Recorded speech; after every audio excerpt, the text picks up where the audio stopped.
Our next speaker is Dr. Douglas Bree. Dr. Bree is the most recent doctor to join our practice. He is going to talk about peripheral vascular disease, another form of arteriosclerosis that affects the lower extremities more so than even though Dr. Dukeman talked about carotid disease earlier. Dr. Bree did his medical school in Southern Illinois University and his internal medicine and general cardiology training at Barnes University in St. Louis. And he did his interventional cardiology fellowship at St. Luke's, where I think he was selected as the top fellow from that year. And we're privileged to have him working in our practice in interventional cardiology. Dr. Bree.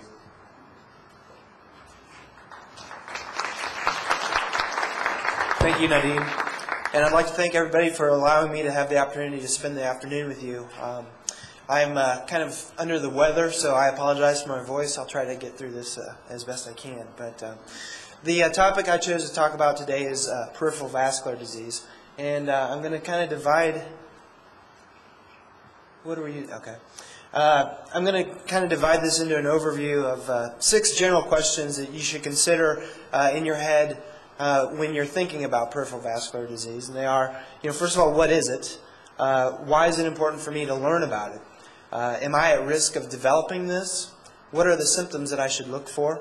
And how is it diagnosed and how is it treated? So we'll kind of go through all those things today.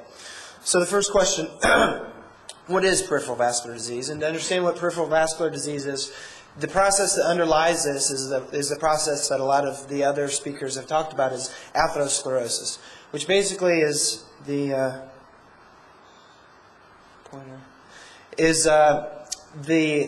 accumulation of this plaque that forms in the walls of our arteries. And this plaque is consisting of cholesterol, inflammatory cells, and scar tissue. And you like to see a nice pipe like this that doesn't have any blockage to it. But over time, and with these risk factors, this tends to narrow and form a plaque in there.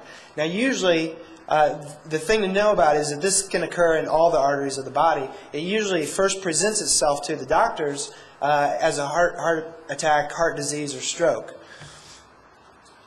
But when this process affects the other arteries, other than the arteries that go to the brain and to the heart, such as the arteries that go down to the lower extremities and the arms and things, that's termed peripheral vascular disease or peripheral arterial disease, and that's what I'm going to be talking about today. The other thing to note is that the process can also affect the arteries that go into the arms, the kidneys, and the intestines, but I'm not going to discuss those today. I'm going to kind of focus my discussion on the arteries of the lower extremities. So it's important to note that the disease process has a lot of overlap between, this is disease to the arteries, to the brain, to the heart, and then to the lower extremities. And this is a study where they took patients that had known blockage in the arteries of their legs, and they looked to see, what the prevalence of these other two. And you can see that nearly 40% had both of the two diseases. Nearly 15% had all three. So it's certainly a disease entity that isn't limited to one particular artery bed. So the next question that I want everyone to kind of consider is, why is it important to learn about peripheral vascular disease? Well, the kind of quick answer about that is that it's very common, and it can have a huge impact on the quality of your life and the length of your life. So, there we go. Peripheral vascular disease affects a lot of people, 8 to 12 million estimated people just in the United States. And it especially hits the people that are over the age of 50. And it's important to know about it because early diagnosis and treatment can help prevent disability and mobility as we age. It can reduce the risk of us needing to have a limb amputated, and it lowers your risk of heart attack, heart disease, and stroke, and of dying. So this is kind of a busy slide, and I apologize about that. But the point I wanted to make with this slide, what we have are several registries of populations in primary care doctors' offices of different ages and different risk factors. And you can see it goes from just being over the age of 40, you got a 4.3% chance of having this disease. If you're over the age of 70 or you're over the age of 50 with diabetes or smoking, your chance is almost 1 in 3, 29% prevalence. So it's a very common disease. And this is a sobering slide that shows that people that have the disease don't live as long. So this is the percent of people that are surviving, and this is the amount of years after they're diagnosed. You can see that the yellow are normal subjects, and they have this nice flat line where they have a good survival. The red line are people that have the disease but don't have symptoms. The blue line are people that have mild symptoms of the disease, and the purple line are people that suffer with severe symptoms of the disease. And you can see the mortality drops off quite considerable if you have symptomatic peripheral artery disease. And that's why it's important to recognize it and to treat it early. So, what are the risk factors? What puts you at risk for developing this process? So these are from the guidelines on peripheral arterial disease. And you'll see a common theme as far as the age and the risk factor profile on these risk factors. Age less than 50 if you're diabetic and you have any of the other additional risk factors. That includes smoking, dyslipidemia, hypertension, or this thing called hyperhomocystinemia. The next category are people over the age of 50 who have either smoking or have diabetes. So just being over the age of 70 is a risk factor. If you have leg symptoms, and I'll go through this a little bit later, if you have leg symptoms that occur when you're walking or climbing stairs and then they get better when you rest, that's another worrisome symptom. If you have, when your doctor examines your pulses in your lower leg, if they're diminished, that's definitely a risk factor. And if you have known plaques in other artery beds, that's a risk factor. So what you can see with this is that age is a big non-modifiable risk factor. Despite Dr. Ugolini, there are a lot of things we can do, but unfortunately, as we age, these things tend to occur, and that's something that is only partially modifiable. But the things that are really modifiable are the smoking, the cholesterol, the high blood pressure. So, and that kind of shows in this. This is the prevalence of the peripheral vascular disease as we age. And this is between the ages of 55 to 60 here, and this is at the age past 80. And you can see it just continues to go up. So as we age, it's more important to recognize the disease. These are the modifiable risk factors. In other words, what can we do to kind of combat these changes? And you can see the king among these risk factors is smoking. So people that smoke have between a 4 and 5 time likely risk of developing this problem. So a big modifiable risk factor. Diabetes is also right up there. It's just slightly less, with a relative risk of about 3 or so. And then the other ones are hypertension and cholesterol.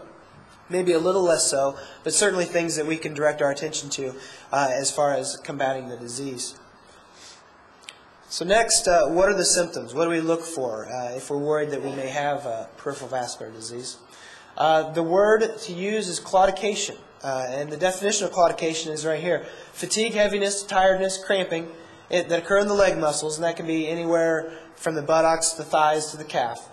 That occurs, and this is the hallmark, it occurs when you're walking or when you're using those muscles in the leg. That's when you get the pain.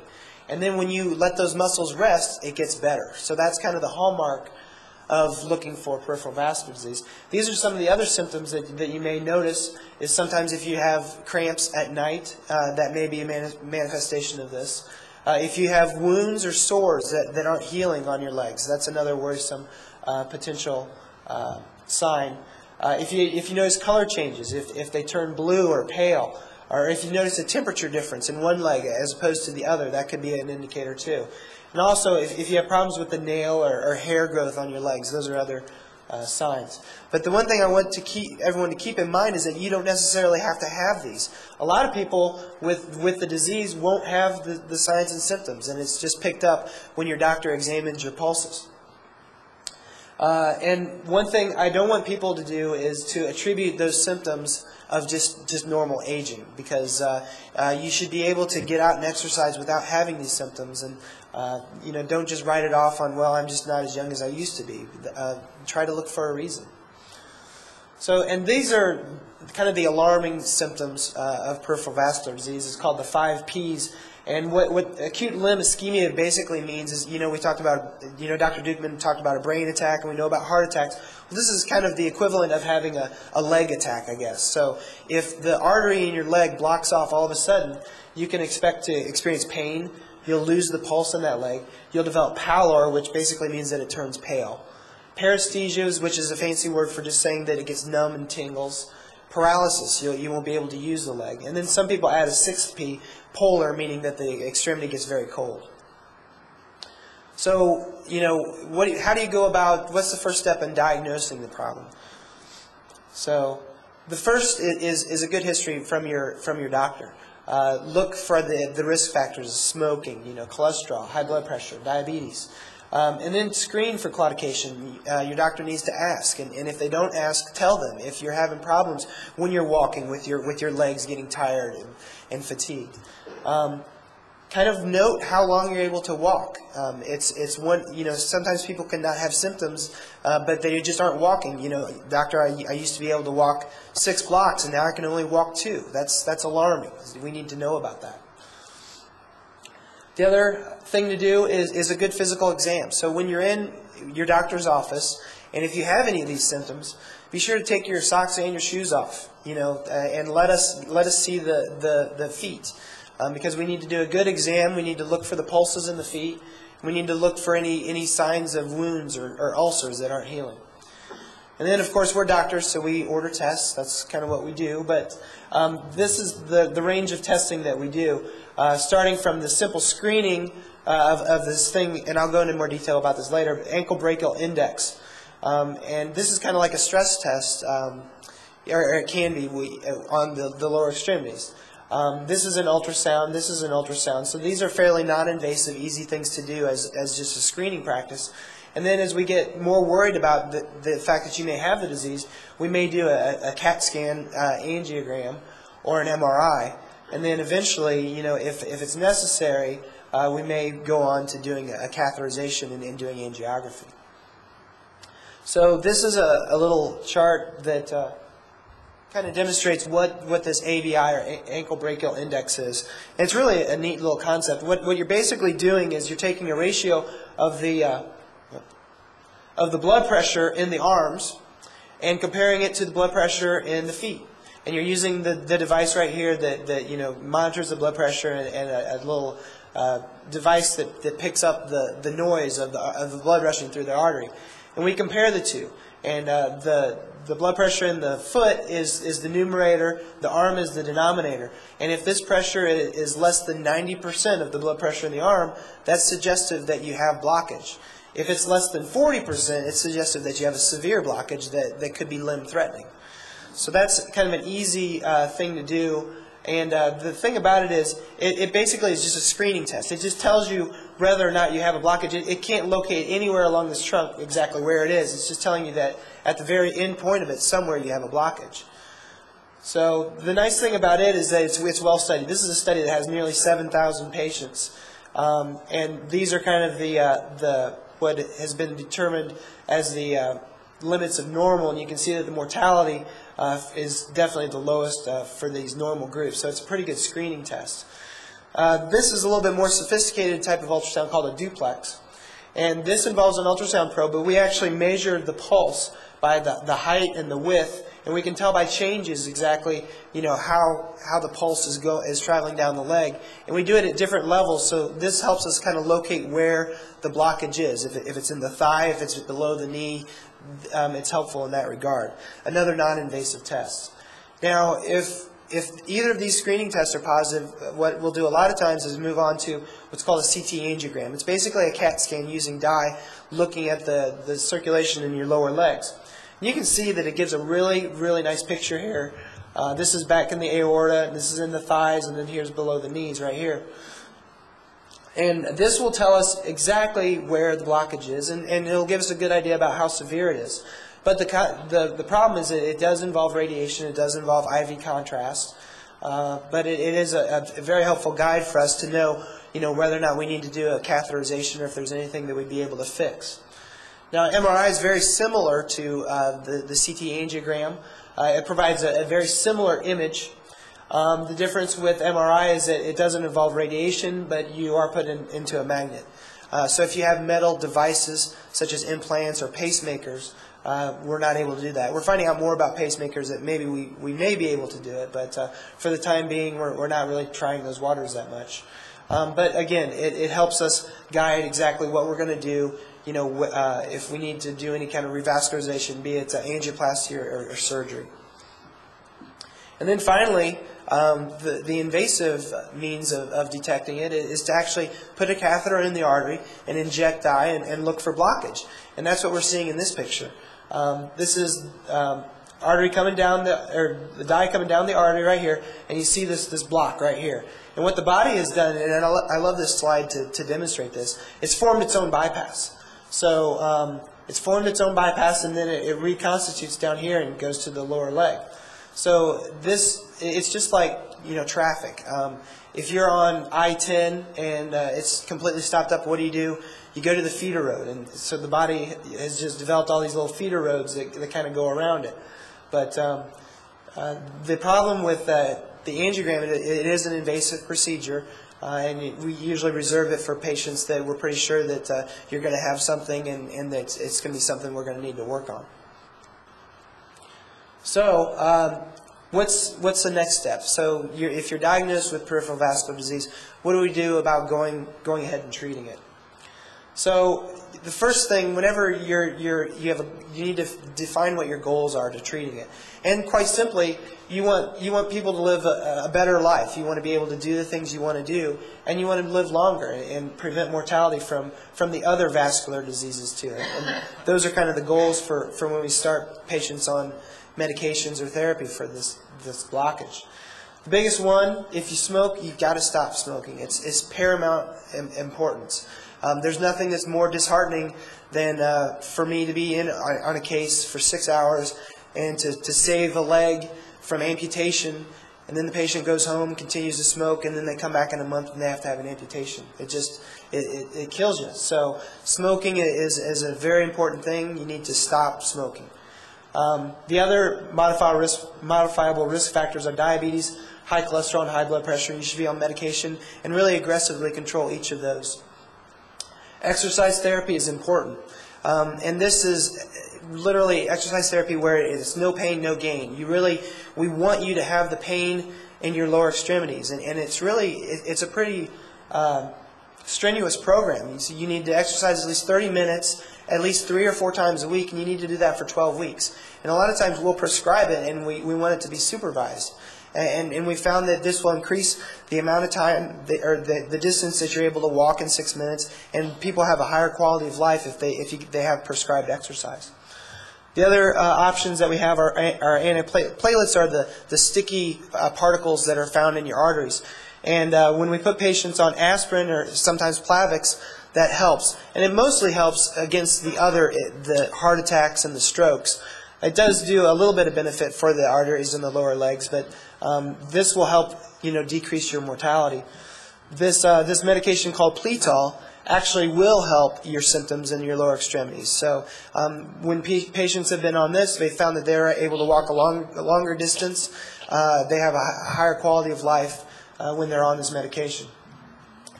And finally, if the above fail, there's consideration that maybe we should revascularize with either balloon angioplasty or surgery. So what are the guidelines as far as, who should we do balloon angioplasty on? And basically kind of distilling this down, if you have lifestyle limiting disability, in other words, if you're not able to do the things that you want to do, either from your job or from the way you want to live your life, that's one of the things that we consider. And there needs to be a reasonable likelihood that you'll benefit. In other words, if there's a blockage that would be easy for us to treat and we think that you would get better, then it's reasonable to go ahead with the angioplasty.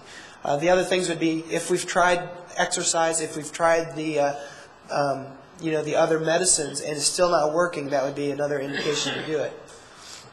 And this is basically what we see.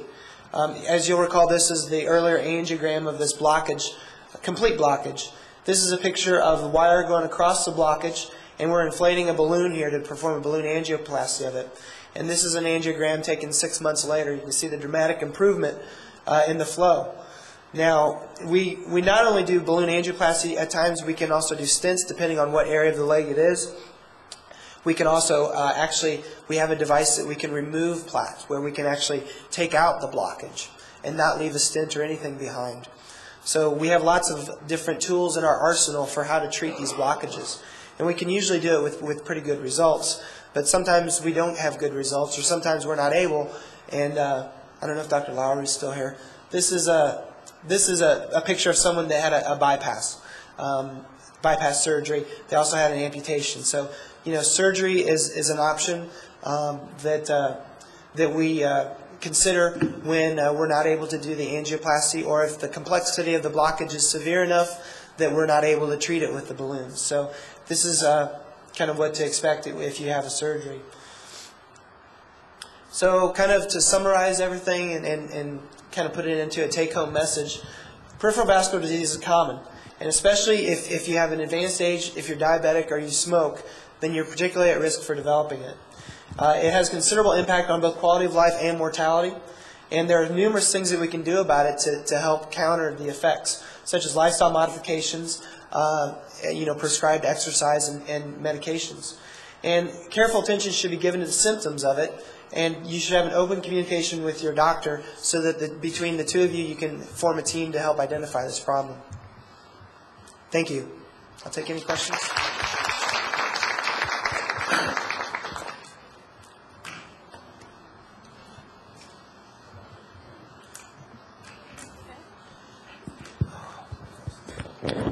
Doug, before Jim asks you a question, can you comment on the importance of diabetic patients in foot care and general foot care, not just from an artery standpoint? Because no, absolutely, it's of paramount importance if you have diabetes. That first of all, you're at risk if you develop a wound in your foot that's not going to heal appropriately. So, prevention of those, great foot care, wearing comfortable shoes, and making sure that you take care of your feet from a hygiene perspective is absolutely important.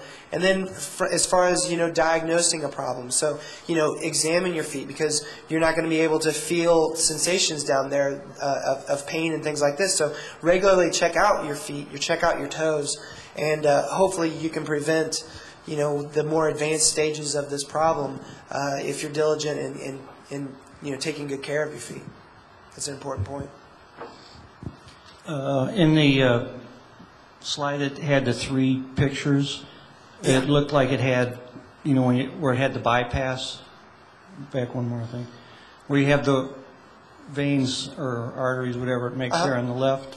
Do they atrophy or whatever and go off? Exactly. Yeah, that's exactly. So the collaterals are just small little vessels that are only there out of necessity for the blockage.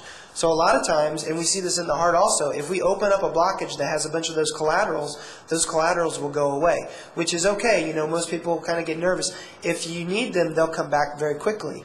But it's kind of a resistance thing. So if you have a bunch of small little things, the blood vessels aren't going to be able to, or the blood cells aren't going to be able to go through as fast, as opposed to a great big bore that you can, really travel quickly. So, but yeah, that's exactly what we see with this, is that once it's open, those collaterals kind of fade away, and they're not necessary anymore.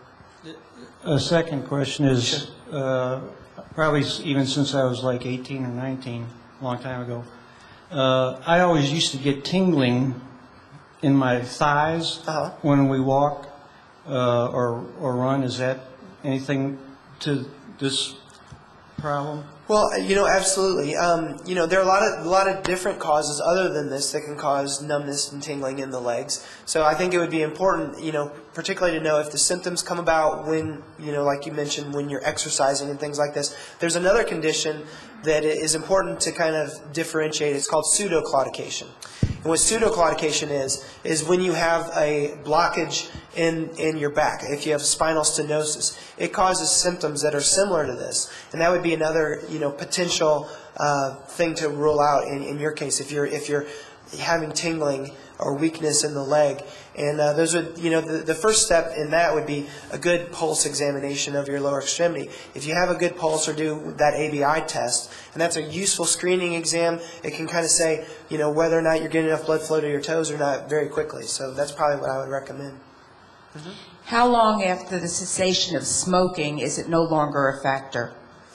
That's a very good question. And the answer is we don't really know. It's hard to know long term, what the risks are. If you smoke at a younger age and then stop, I think that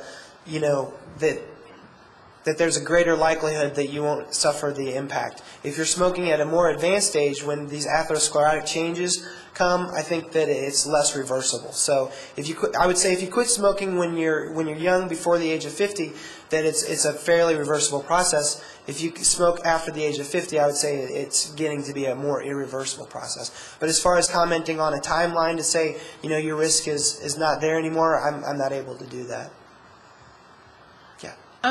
With diabetes being a factor, does it make a difference if it's like controlled or uncontrolled diabetes, or is it either way? It does. It makes a big difference. So what we found in these large-scale trials of people that have diabetes, the biggest benefit is in the small blood vessels, particularly the ones to the eyes and to the kidneys and things like that. But there also is suggestion that there's benefit to the large arteries in the heart or in the body too.